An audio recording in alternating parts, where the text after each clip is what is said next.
اور ان کے وسیلے میں 3 لاکھ لوگوں کا بھی حج قبول ہو گیا. آخر کون سا عمل ہے آپ کا؟ یہ اللہ کے ولی پوچھتے ہیں عبداللہ ابن مبارک رحمہ اللہ سے. تو عبداللہ ابن مبارک رحمہ اللہ نے کہا کہ دیکھو، میں حج کے لیے میری زندگی کے 3 اصول ہیں.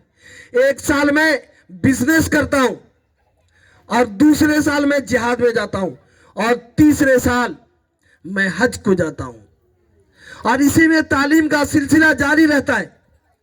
لیکن امسال میری باری تھی حج میں جانے کی. میں حج کو جا رہا تھا پیسے ویسے لے کر. میں ایک بستی سے گزر رہا تھا سفر میں. تو میں نے دیکھا کہ اس بستی کے باہر کوڑا جہاں پھینکا جاتا ہے، بستی والے جہاں کوڑا ڈالتے ہیں، اس کوڑے سے ایک لڑکی نے کچھ اٹھایا اور اپنے دوپٹے میں چھپایا اور پھر واپس جانے لگی. اتنے میں وہاں پہنچ گیا. میں نے اس لڑکی کو روکا اور کہا کہ سن بہن، تو نے دوپٹے میں اس کباڑ سے کیا اٹھا کے چھپایا ہے؟ مجھے دکھاؤ. اس لڑکی نے کہا کہ میں نہیں دکھاتی، میں آپ کو نہیں بتاتی، لیکن بہت اصرار کیا میں نے. عبداللہ ابن مبارک کہتے ہیں، جو نیشا پور کے رہنے والے ہیں، کہ میں نے بہت اصرار کیا.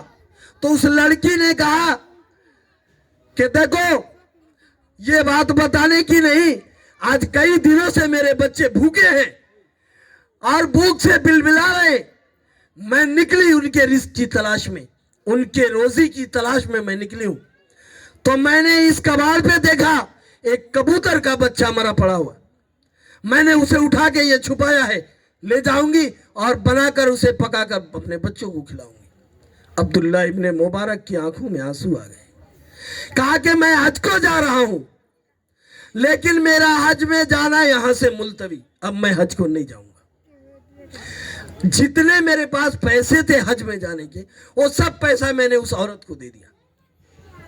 سبحان اللہ.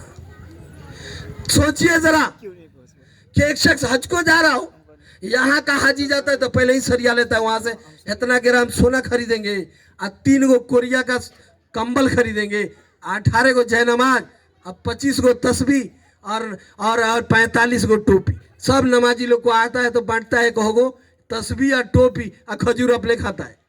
کھجور نہیں کھلاتا ہے کسی نمازی کو. آج کا حاجی، یہ حاجی سب جاتا ہے تو یہ سب حاجی بس حاجی کیا کر کے آتا ہے معلوم نہیں ہے بھائی. پہلے ہی نیت یہی سے مارکیٹنگ کا کر لیں. ہم نے دیکھا ہے مدینے کے بازار میں لوگ کھجور خریدتے ہوئے ملے. کھجور کی مارکیٹ ہے مسجد نبی کے بغل میں. ہم نے اپنی آنکھوں سے دیکھا، کسی کی کئی بات نہیں کرتا. اکثر حاجیوں کو ہم نے دیکھا کمبل خریدتے ہوئے. اکثر حاجیوں کو ہم نے مدینہ کے بازار میں دیکھا مارکیٹنگ کرتے ہوئے. یہ حج کرنے نہیں جاتے، یہ مارکیٹنگ کرنے جاتے. لیکن عبداللہ ابن مبارک حج کرنے جا رہے تھے. حج کا ارادہ ملتوی کیا اور اس بہن کو جس کے گھر میں کھانا نہیں تھا، اپنے حج کے راستے کا جو خرچ تھا وہ سب دے دیا.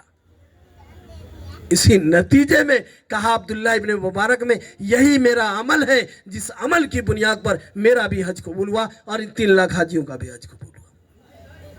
میرے بزرگوں، آج کوئی کرتا ہے کیا؟ آپ کہہ دیجئے کسی کو ناچ کرا رہے ہو اور مولوی صاحب کو بلا کے میلاد بھی کروا رہے ہو، وہ بیچارہ چڑ جائے گا. 100 روپے اگر مہینہ دیتا ہوگا تو نہیں دے گا، کہے گا سیریٹ صاحب ہم مہینہ نہ دیں. بس سب کی نگاہیں مسجدوں کے تنخواہ پر پڑی ہوئی ہیں مسلمانوں کی. ہم آپ کو نہیں کریں. 10 جگہ سے لوگ آتے ہیں شادیوں میں، اور شادیوں میں سماج سدھار کی بات نہیں ہوگی تو کیا ہوگی؟ آپ کی دعوت کی بات ہوگی. آپ کی دعوت کی بات نہیں ہوگی، سماج سدھار کی بات ہوگی. اور مجھے بلائیے گا تو میں آپریشن کرتا ہوں سماج کا. ایسا آپریشن کہ آپ جا کر جہاں سنائیں گے دنیا دانت سے انگلی کاٹے گی اور کہے گی کہ دوسرا مولوی صرف نماز پر تقریر کرتا. جمعہ میں جاؤ نماز پر، میلاد میں جاؤ نماز میں، جلسہ میں جاؤ نماز پر. ایک ہی چیز ملا، بس نماز. اس کے علاوہ مولویوں کو کچھ نہیں آتا ہے.